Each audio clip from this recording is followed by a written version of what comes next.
예레미야 9장 17절에서 26절까지의 말씀 우리 함께 읽도록 하겠습니다. 만군의 여호와께서 이와 같이 말씀하시되 너희는 잘 생각해 보고 곡하는 부녀를 불러오며 또 사람을 보내 지혜로운 부녀들을 불러오되 그들로 빨리 와서 우리를 위하여 애곡하여 우리의 눈에서 눈물이 떨어지게 하며 우리 눈꺼풀에서 물이 쏟아지게 하라. 이는 시온에서 통곡하는 소리가 들리기를 우리가 아주 망하였구나. 우리가 크게 부끄러움을 당하였구나. 우리가 그 땅을 떠난 것은 그들이 우리의 거처를 허렸음이로다 함이로다. 부녀들이여 여호와의 말씀을 들으라. 너희 귀에 그 입의 말씀을 받으라. 너희 딸들에게 애곡하게 하고 각 이웃에게 슬픈 노래를 가르치라. 무릇 사망이 우리 창문을 통하여 넘어 들어오며 우리 궁실에 들어오며 밖에서는 자녀들을 거리에서는 청년들을 멸절하려 하느니라. 너는 이같이 말하라. 여호와의 말씀에 사람의 시체가 분토같이 들에 떨어질 것이며 추수하는 자의 뒤에 버려져 거두지 못한 곡식당 같이 되리라 하셨느니라. 여호와께서 이와 같이 말씀하시되 지혜로운 자는 그의 지혜를 자랑하지 말라. 용사는 그의 용맹을 자랑하지 말라. 부자는 그의 부함을 자랑하지 말라. 자랑하는 자는 이것으로 자랑할지니 곧 명철하여 날 아는 것과 나 여호와는 사랑과 정의와 공의를 땅에 행하는 자인 줄 깨닫는 것이니라. 나는 이 일을 기뻐하노라. 여호와의 말씀이니라.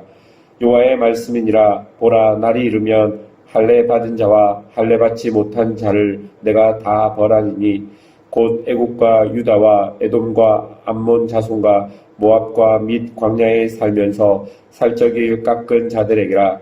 무릇 모든 민족은 할례를 받지 못하고 이스라엘은 마음의 할례를 받지 못하였느니라 하셨느니라.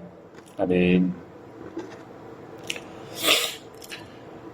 많은 선지자들이 하나님의 백성들이 하나님께 범죄하고 이웃을 사랑하지 못함으로 심판이 확정되었음을 선포하였습니다. 물론 이 심판이 이스라엘을 다시금 살리게 하기 위한 하나님의 크신 계획 속에 있고 선지서의 마지막에 오실 메시아 즉 예수님께서 오심으로 예수님 안에서 우리가 회복됨을 말해주고 있기는 합니다. 그런데 여러분, 이런 회복이 있으려면 우리에게 꼭 필요한 것이 우리 안에 소망 없다는 것을 인정하고 애통한 마음이 있어야 하는 것입니다. 이런 마음은 내 속의 죄를 인정하는 모습일 것입니다. 우리가 지금 살펴보고 있는 예레미야를 보면 하나님은 계속해서 이스라엘의 죄를 지적하시고 그들 속에 숨어있는 여러 가지 죄악들에 당신의 밝은 빛을 비추어서 하나하나 드러내시고 그 정체를 밝히시고 계시는 것이죠. 그런데 문제는 이렇게 죄가 드러났음에도 불구하고 이스라엘 백성들은 그것이 죄인 줄 모른다는 것입니다. 죄가 드러났음에도 죄인지 모르니 당연히 죄에 대한 거부감이나 애통함이 없는 것입니다. 그래서 오늘 본문을 보면 하나님께서 특단의 조치를 내리십니다. 17절과 18절을 보니 만군의 여호와께서 이와 같이 말씀하시되 너희는 잘 생각해보고 곡하는 부녀를 불러오며 또 사람을 보내 지혜로운 부녀를 불러오되 그들로 빨리 와서 우리를 위하여 애곡하여 우리의 눈에서 눈물이 떨어지게 하며 우리 눈꺼풀에서 물이 쏟아지게 하라. 하나님은 장례식에서 전문적으로 애곡하는 여인들을 불러 의도적으로 이스라엘 안에서 애곡하는 소리가 넘치도록 하십니다. 여러분, 하나님께서 이렇게까지 하는 이유는 제발 애곡하고 울어야 할 때 애곡하고 울라고 말씀하시는 것입니다. 지금 이스라엘은 애곡할 때입니다. 애통해야 할 때고 자신의 죄를 인정해야 할 때입니다. 하나님 앞에서 자신의 죄악을 보며 자신들을 위해, 자신의 민족을 위해, 자녀들을 위해 애곡하며 자신들 안에 소망 없고 생명 없는 것을 인정해야 하는 것이죠. 절망해야 하고 죽음이 바로 눈앞에 있는 것을 인정해야만 하는 것입니다. 사랑하는 여러분, 오늘 본문을 매일 성경에서 해석하고 있는데요. 이 부분을 어떻게 해석하냐면 이렇게 말합니다. 절망해야 할 때 절망하지 않는 것보다 더 절망적인 일은 없다 라고 해석해 놓았습니다. 여러분, 참 그렇습니다. 절망하고 애곡해야 할 때는 반드시 그렇게 해야 합니다. 우리에게 다가오지 않은 헛된 희망을 보면서 지금은 이렇지만 나중은 다 잘 될 거야 라는 안일한 생각보다는 끝없는 절망 속에서 우리의 한심함과 죄를 보아야 하는 것이죠. 여러분, 지금 우리가 바로 이렇게 해야 될 때임을 오늘 예레미야서는 우리에게 말해주고 있는 것입니다. 21절과 22절을 보십시오. 지금 이스라엘의 상황이 어떠합니까? 사망이 창문을 통해 민족으로 들어왔고 최후의 보류라고 할 수 있는 궁궐까지 사망이 침범했습니다.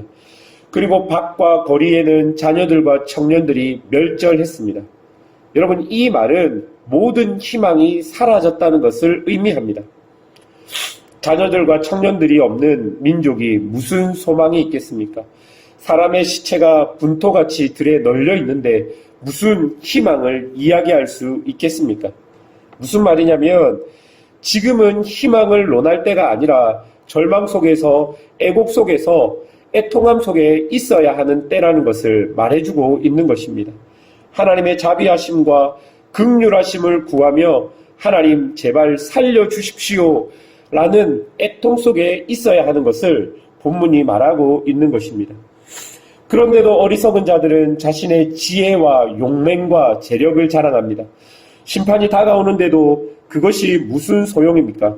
나의 지혜와 용맹과 재력으로 과연 하나님의 심판을 벗어날 수 있겠습니까?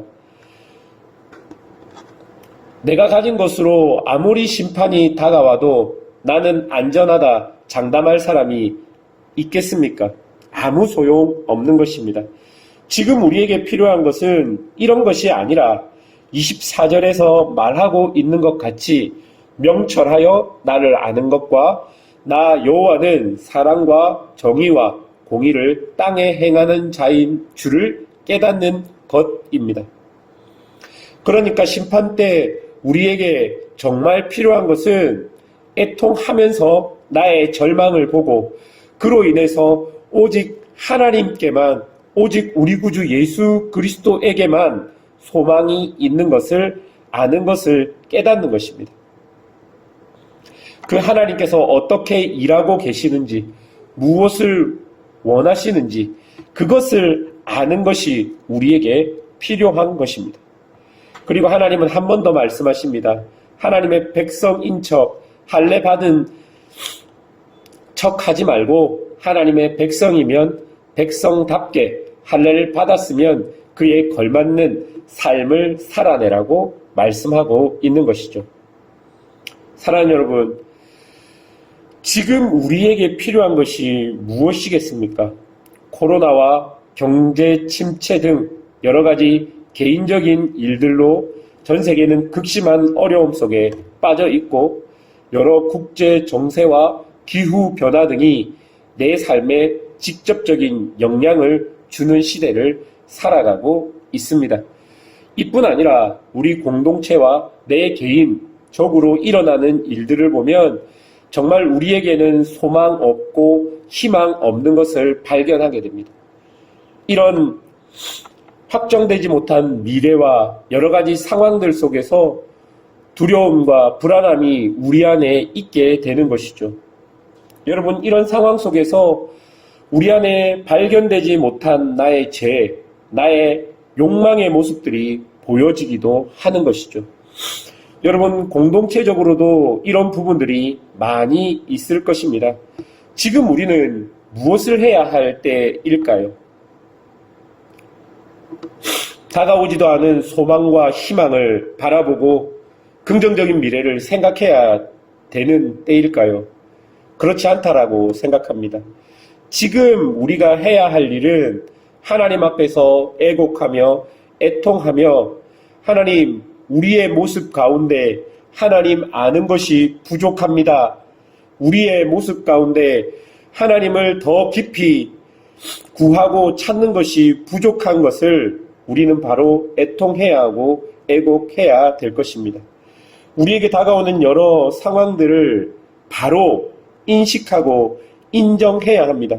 그리고 그 안에서 내가 할 수 있는 것이 없다는 것 또한 인정해야 할 것입니다.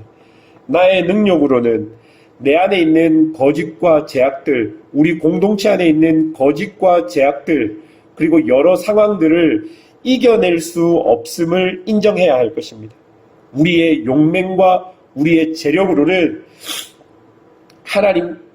하나님을 의지하지 못하는 모습들이 너무나 많기 때문에 그러한 것으로 하나님을 섬기지 말고 우리의 애곡함과 애통함으로 우리의 절망을 보고 우리에게 꼭 필요한 예수 그리스도 그 은혜를 구해야 하는 것이 바로 지금 이 상황임을 우리가 알아야 하는 것입니다. 그래야지만 하나님의 은혜와 자비와 긍휼이 우리에게 임하게 될 것입니다. 이럴 때일수록 더욱더 하나님을 알아가는 데 힘을 써야 하는 것입니다. 하나님을 아는 것이 우리에게 능력되는 것임을 발견해야 하는 것이죠. 그래서 그 힘으로 우리에게 주어진 절망의 시간을 견디며 이 시간들을 통해 하나님을 더 깊이 알아가고 그로 인해서 하나님의 뜻을 이루어내는 믿음의 성도들이 되시기를 주님의 이름으로 축원합니다. 함께 기도하겠습니다.